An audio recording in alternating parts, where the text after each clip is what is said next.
It's such a beautiful community.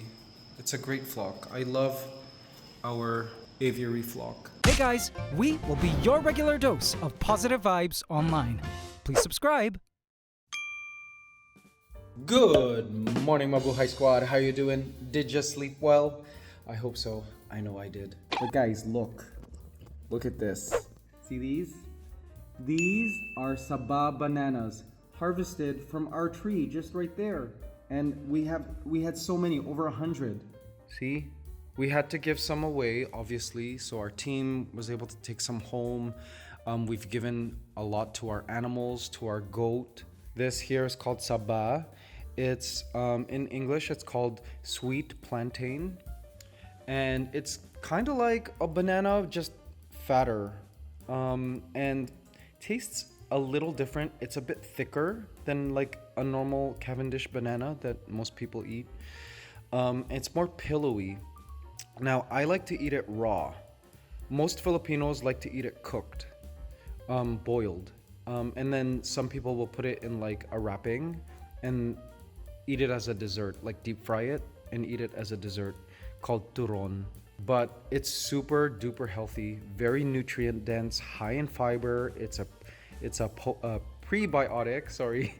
So it's good for your gut microbiome. High, like good in carbs, all kinds of vitamins, of course, potassium. Really, really healthy fruit. I used to eat this every single day, but now I just eat it whenever our tree gives us a bunch of these bananas.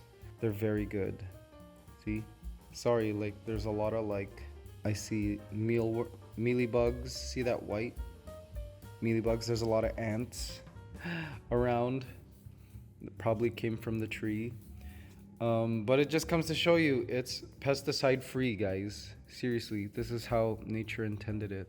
Our Sabah trees outside, like these trees right here, those ones have been so like fruitful over the past years that it's been there. And someone told me it's because the soil is good. So that's great. I'm really happy about that. And guys, look who's here. Good morning, Brittany. This is Brittany, our Sholo Eat Squintly, our Mexican hairless. Hi, good morning. Where's Rizalzi's? And Rizal, our standard poodle, is probably around somewhere running around too. Hey, Brittany. Yes, good morning. Yes, you have a lot of energy every morning. What did you find in the yard? So it's currently almost 6 a.m. Look at that forest. Isn't that beautiful? It's so lush right now because it's rainy season. So all of those trees and vines and shrubs, they all get an awesome amount of rain. And see, they're all very healthy. It's really, really beautiful to look at that forest. There's Brittany going into her home, even though it's her outdoor time. No, Brittany, this is your time to... Okay, I guess not. Guys, the dogs love this run, this kennel, this dog run. I've taken you inside before. It's really big. And at the end is attached a dog house. So they have like beds in there. It's basically their bedroom. Beds in there, a fan. But this is basically their home base, their cave. And I love the vines that cover it. See? Beautiful, fragrant white flowers bloom from there every now and then. And here's Rizal Z's. Guys, this is Rizal, our giant poodle. Here they call it giant, but it's really just a standard poodle. Hi. Good morning. Good morning. Yes, morning. Hi, guys. How are you? Good morning. You're so fluffy. Yes. No maps. Very good. Very good. Okay. Sit. Sit. Good boy. Good boy. Guys, so here's the aviary. And look who I'm spotting right now. In that flock of various birds, I see Zephyr. So if you're new, Zephyr here is a sparrow that we rescued found her as a bald, helpless chick on our roof deck. So she fell out of a nest and we couldn't figure out where the nest was. But, you know, it was either we throw her in the garbage, leave her there, or raise her. And so we did. And she's now a happy, healthy adult sparrow. And she's very gregarious, very social with the other birds. She just hangs out with the various groups. She likes hanging out with the society finches, and as you can see here, she's perching right next to a Golden finch. She's so cute. Now, she can see other sparrows, like of her species, like see way up there. Sparrows often come here to just hang out and like watch the birds below. They're actually on the outside, you see? These are wild sparrows. They're just like looking down, wishing they could fly in the aviary as well and eat all of that free food. But Zephyr could hang out with them up there, but she doesn't. She chooses to hang out here with the other aviary birds who are now her flock. Interesting, right? It comes to show you that with animals, it's not biology that binds a family together. It's quality time. She grew up with these other birds, so to her, this is her family and her flock. Oh my gosh, guys. I'm looking at the ant room window and I see one of the most beautiful birds that we see in our area. It's hiding right behind that window frame. Let's see if I can approach without freaking it out. It's a black-naped oriole. Do you see it? Oh! It's a black-naped oriole, one of the yellow birds in our yard. So cute. Having trees, like keeping the trees that surround our house, was one of the best decisions we ever made. Because if, like, for bird watching and like animal watching, it's so good. I'll often see flying lizards here. Philippines has a species of gliding lizard, and they fly through the treetops. I've seen those here and different species of birds, like that bright yellow bird, the black-naped oriole, just hanging out. Not only that, but during typhoons, it like shields the house of strong winds. It helps keep the soil retained, helps with flooding. We don't have floods here. So many benefits. And of course, oh, there's another black-naped oriole. And of course, it forms amazing habitat for all the wildlife and keeps the area forested, so lots of animals, you know, stick around and can breed and have nesting sites and have food to eat, because all of this plant life supports insects and all of that, so it just really good for the local food chain. Guys, I also noticed we have another bunch of bananas coming up. More saba. This, of course, guys, is the ant room. For those of you who watch the ANTSCANADA channel, I'm just hanging out here, looking at all the various creatures. I'm in the middle of, I'm starting a brand new season of my ecosystem vivarium series, is what I call it. And it's basically documenting the lives of all the creatures that live in these tanks that are all joined together, forming a massive ecosystem. And one thing I see right now, oh, they stopped. We're two courting catfish. See, lots of tetras, see them swimming around?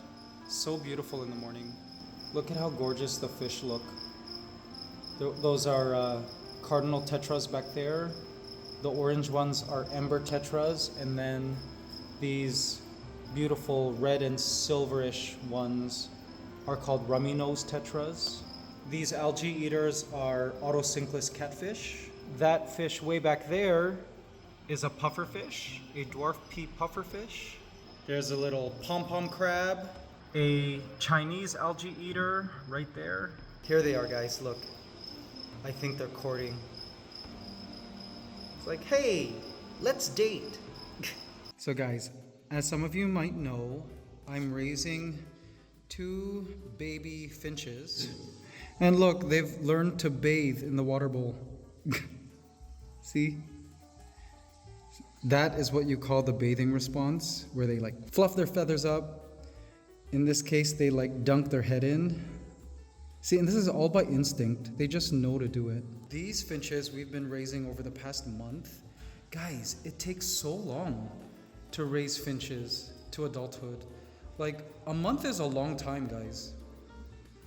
These were rescued. Their nest was destroyed accidentally because our gardener was, I guess, trimming our bushes, our hedges, and the nest fell out. And there were 5 bald, like helpless chicks inside the nest. And we're like, oh, guess we gotta raise these guys. So 3 ended up dying, sadly. But these 2 survived. We've been feeding them nonstop using a formula. And these 2 are just about ready to like fly free in our aviary. We don't want to release them out in the wild because like now they're imprinted on humans. When they opened their eyes, they were already here and we were raising them, so they'd probably not survive out in the wild. They would go to the nearest human being and like beg for food. So they're still feeding from our syringe, but they also peck the seeds at the bottom. They have like a little cage mate there, whom they've been like copying and emulating. Yesterday I opened the door and I saw one of the birds kind of fly around, but I changed my mind. I'm like, you know what? I think it's too early to release them. I'm just gonna wait until the tail feathers completely grow in and they're more adult looking before I let them fly free.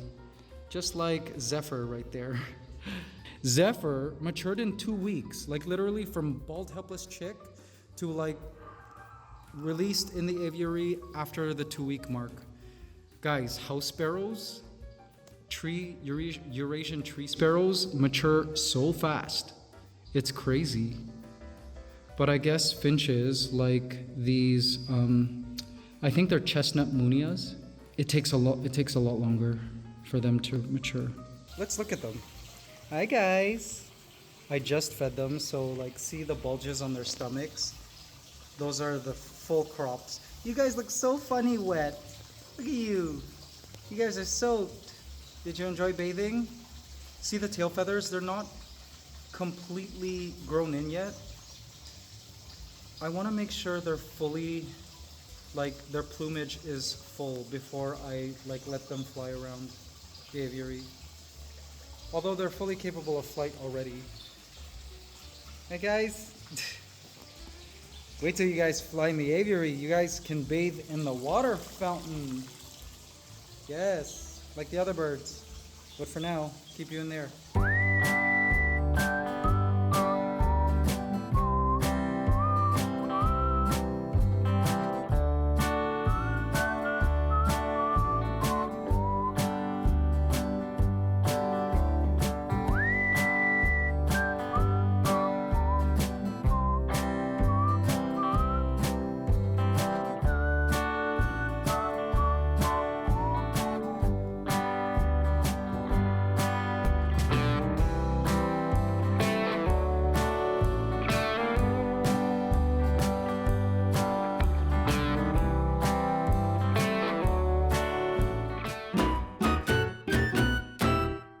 Good morning, Mabuhay Squad. How you doing? Did you sleep well? I hope so. All right, guys. So believe it or not, the next day, this is the next day, and these baby birds are totally like flying, tail feathers grown in even more, and they're actually flying to get to this syringe. So I really feel like now is the time to allow them the freedom to like leave. Okay. Yes.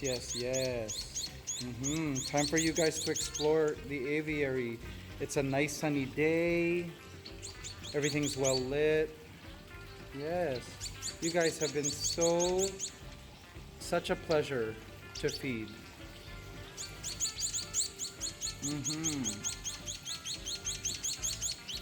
Why are you guys still eating from me? I see you guys pecking seeds. I'm gonna continue hand feeding them though, because it would be great if they still continued to hand feed into adulthood, because I could just call them, oh yes, see? Just like that. Okay, up here. Up. Up. There you go.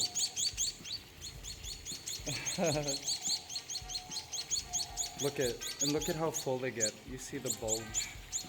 Let me see your crops. Your full crops. Yes. Gotta try to be equal here. No favoritism. They love this mix. So this here is no longer a parrot mix, like a baby formula. It's ground up seeds and oats and a little bit of chick feed from our chicks for complete nutrition. All right. That's it, guys. That's it. I want you guys to explore your new home. Go fly. They're like, wait a sec, we're outside the cage. This looks different. Yep. Oh, and see, they know how to go back. I guess this will still be their safety. Let's see. Yes, you guys are free. Enjoy.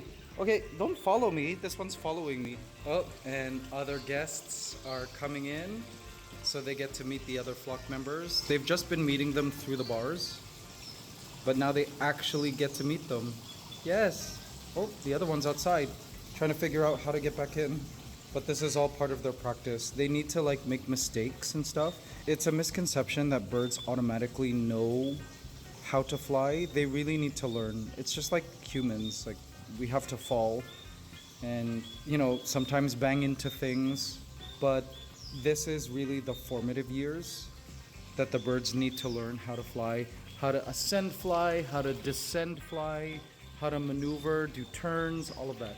Oh, did one of the, oh yeah, it went all the way up there. There it is. So cute. For the first time. Enjoy the aviary. It's so cute. They're also following each other around. And of course the other birds are happy to come back into this cage here and eat those seeds. The other adult is still right there, the injured one. But once it's fully recovered, it'll be able to fly out on its own. Guys, there's one of them. It's basking in the sun. Oh, and there's the sibling. They found each other. They're basking in the sun right now. This is so good for their bones, their feathers. Yes. Welcome to the world. I'm so happy you guys survived. Now they're just gonna like settle in, learn their new environment, and copy the other finches in terms of like feeding and bathing and drinking and all of that. I have high hopes for them. See, look, this one's already starting to peck at all the various things. Their mouth is open because they're warm, they're hot.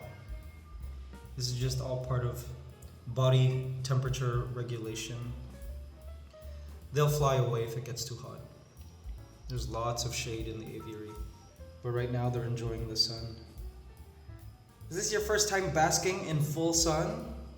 Birds are awesome, guys. They're like, they can't believe all the different birds. Like they're looking at that diamond dove. So if these are chestnut munias, their beaks will turn a bright like silver blue. They're very, very pretty birds actually. I'm not sure how to tell what breed they are. One is larger than the other, but that could just be because, you know, it got fed more while it was a chick.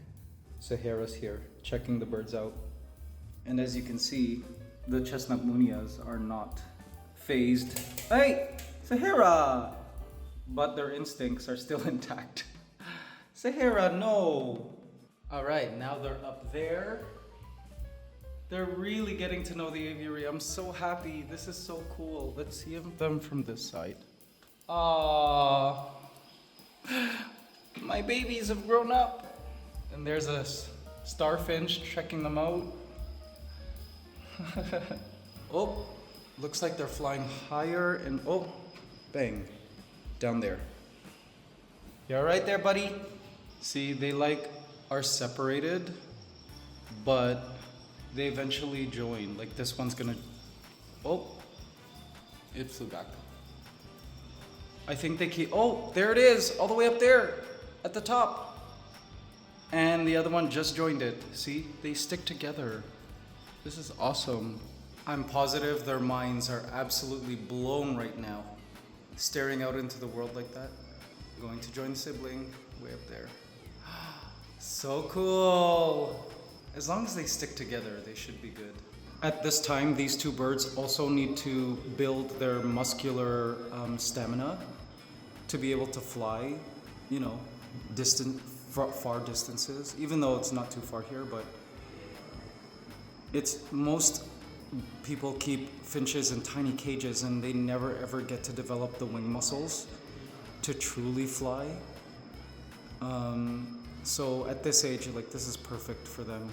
They're going to really build on those key wing muscles that they need for flight, for proficient flight. Okay, and where'd the other one go?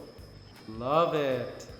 I see some birds down there bathing and drinking from the pond. See that? I see the quails all grouping together and sunbathing. It's such a beautiful community. It's a great flock. I love our aviary flock. They're bathing now. There, see them? Now you see how there's algae there?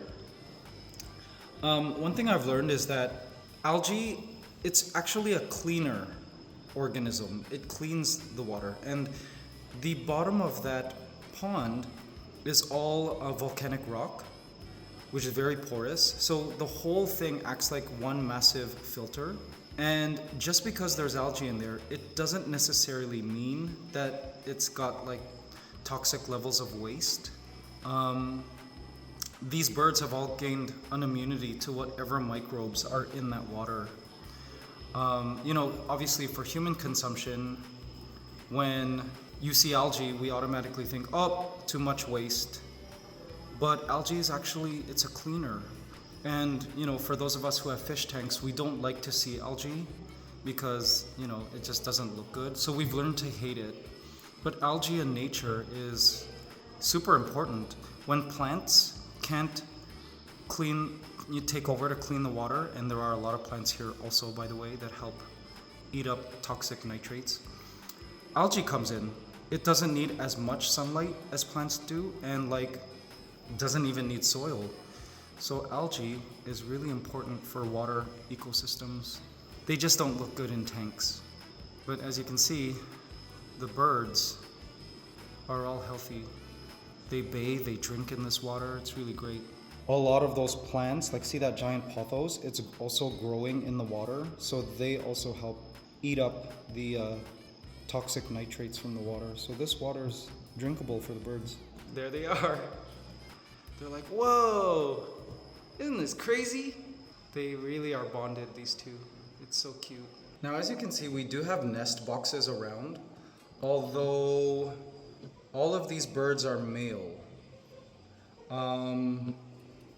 We call it the Aviary, but even still, the males pair up and they start to nest build. So we have nests here for, you know, gay bird couples, I guess. Our team members are reporting, though, that they are finding little eggs, like falling out of different places. So there must be a stowaway female of one of the species here. We just don't know who. And whatever it is, they're not good parents. And even still, a lot of these birds will not breed, even if there was a female inside, if there's a ton of birds nearby. Like, certain triggers cause birds to go into nesting mode and breeding mode and offspring mode. And for some species, it's like being secluded away from a flock. So as long as there's a lot of birds flying around, a lot of these birds will not build nests, even if there was a female. And they will not like successfully lay eggs that give rise to chicks. I am hoping, though, that the quails breed. That is 1 male and 3 females. For those of you who watch the ANTSCANADA channel, that's Sunny and Cher, and there are 2 more. These 3 diamond doves are male. They're constantly courting each other all the time. So they're definitely like gay birds. I shouldn't say gay birds. They probably just don't have any choice. Wait, not to say that I didn't have any choice. Wait, the math is not mathing. So I didn't have any choice. I was born the way I am. Okay, it's weird. I don't really talk about it too much about this whole journey of like how I discovered that I liked other boys. But I'll share it with you now. Like, my whole life I've dated women, girls. I've had many girlfriends, and I thought that was that. I thought I would be getting married, etc. And then somewhere like in my 20s, in college, I guess like I realized, hey, I'm not like the other guys. I think there's a part of me that actually likes my own kind. And I just realized that this was a part of me I denied like my whole life. I just never considered that I was, even though like certain people in my past pointed out that I was like very feminine, and I took that as an insult growing up, because like growing up, you know, it was like the gay jokes and pep talks from my dad, you're not gay, and all of this random stuff. So like I was conditioned to never address that part of me. I think that's why in my 20s I realized it was late. Because you know how all these kids nowadays, I knew I was gay when I was 5. I didn't. I just, like romantically, I think I learned to live vegetarian. That's what it feels like. Like I learned to live like a lesbian. So I don't know, I consider myself bi. I can emotionally become like attached to girls and attracted to them, but I feel like mostly I am attracted emotionally and physically to men now at this point in my life. But who knows? It's so complicated, guys. I've had a whole like adult lifetime to think about it and figure it out, and I still probably haven't completely figured it out. But I guess all that matters is that I'm happy, right? I mean, for most of my life, after realizing this side of myself, like a part of me wished that, you know, I was born normal. But, you know, I wouldn't be where I am now if I was completely straight, to be honest. The arts is a very, I won't say it's a feminine activity, but I will say that like the whole creation, being creative, that's a feminine energy. Women create life, and you know what I mean? Like it requires a certain like nurturing, and hard to explain. But I probably wouldn't have become a singer if, you know, I didn't have that feminine energy. But yeah, anyways, it's confusing. I don't know. I went on a tangent because of these birds. Bottom line is, I'm grateful for who I am. I am who I am. If people find it gross or weird or sinful or whatever, that's okay. I can't explain it. I didn't choose. Guys, there's Zephyr. Oh, she's so big now. She's really looking like a female. And she's so good. She like catches, I've watched her like catch flies and stuff. She's really good in the air. Guys, we are cooking a chicken.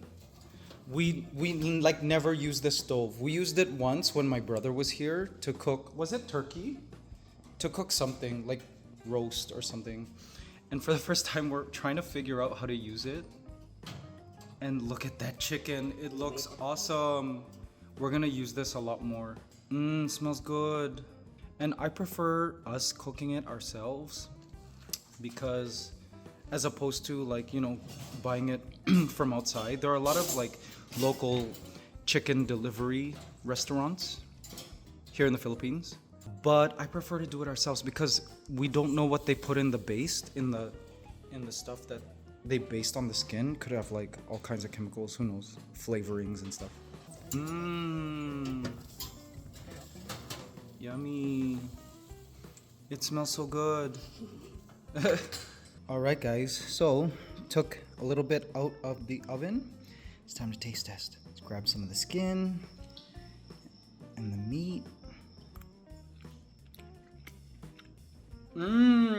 Perfect. And the skin's like crispy. Oh my gosh. So guys, cooking this chicken was a success.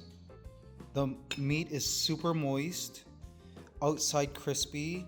This is great. We're gonna finally use our oven more, because we've been mostly cooking our meats in this, which is also kind of an oven, but it's also a steamer. We've cooked our fish in. We usually cook fish in here. Sometimes like meats and stuff, vegetables. But it's about time we use our actual oven. Guys, I also forgot to mention that the birds have fresh water at all times as well for them to drink from. They also drink from the floor, strangely. All those little pits of water. The birds love to drink water from there and even bathe in it. But speaking of water, guys, it's gonna rain. Our 2 baby finches will have their first rain shower. This will probably be very scary, but the rain is necessary. For their feathers, it's healthy, and they need to learn how. Remember when Zephyr over here, there's Zephyr, had her first rain? I was so like nervous for it. All right, guys, so it stopped raining. It was raining earlier. The birds are fine. And they come down for syringe. Yay! This one already ate. There's out the LC. And oh, there it is. It's afraid to land. You're a little wet, huh? How was your first rainstorm? You're so brave. Yes, there's the other one. It wants to land. Oh, there we go. Oops. Let it find a perch there. Here, I'll give it. There we go. Oops. There. Oops. It's looking for a perch. It's really starting to learn where the safe landing points are. Here. Remember your cage? There's your cage. You can go there if you want. The other one is there. Here, let me try. Where's the other one? Oh, it went up? It wants to land on you. Okay, it's back at the cage. Here. Want this? Here you go.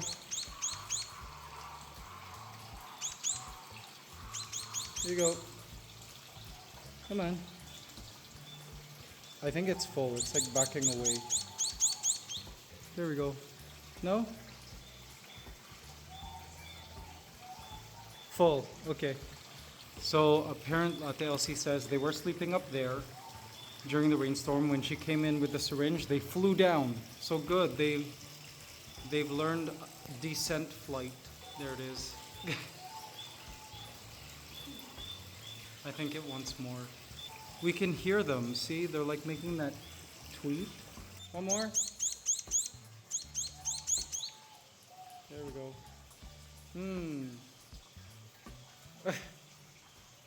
Yum. So guys, it's a brand new day, and I just checked up on the finches. They slept way up there, right up at the corner there, all night. They're totally okay. They ate this morning. Again, still feeding from the syringe, but I believe they'll be okay. They're big birds now. Isn't that crazy? So anyways, Mabuhay Squad, this vlog has gone on for so long now. I am gonna get to work. I have an important ANTSCANADA video to complete by tomorrow. I hope you guys enjoyed this vlog on the update and workings and like that's going on in the aviary here at the Mabuhay Squad Farm House. Of course, every day is different, but the same, but different. And it means a lot to us that you guys join us on this ever winding and epic adventure we called life. So I'm gonna end the vlog now. Guys, if you haven't yet, be sure to hit the like button, as it really helps us a lot. It lets YouTube know that our vlogs are worth sharing to new audiences. And if you haven't yet, what are you waiting for?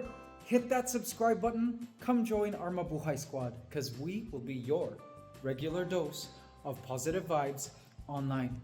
I'll see you guys in the next vlog. Bye.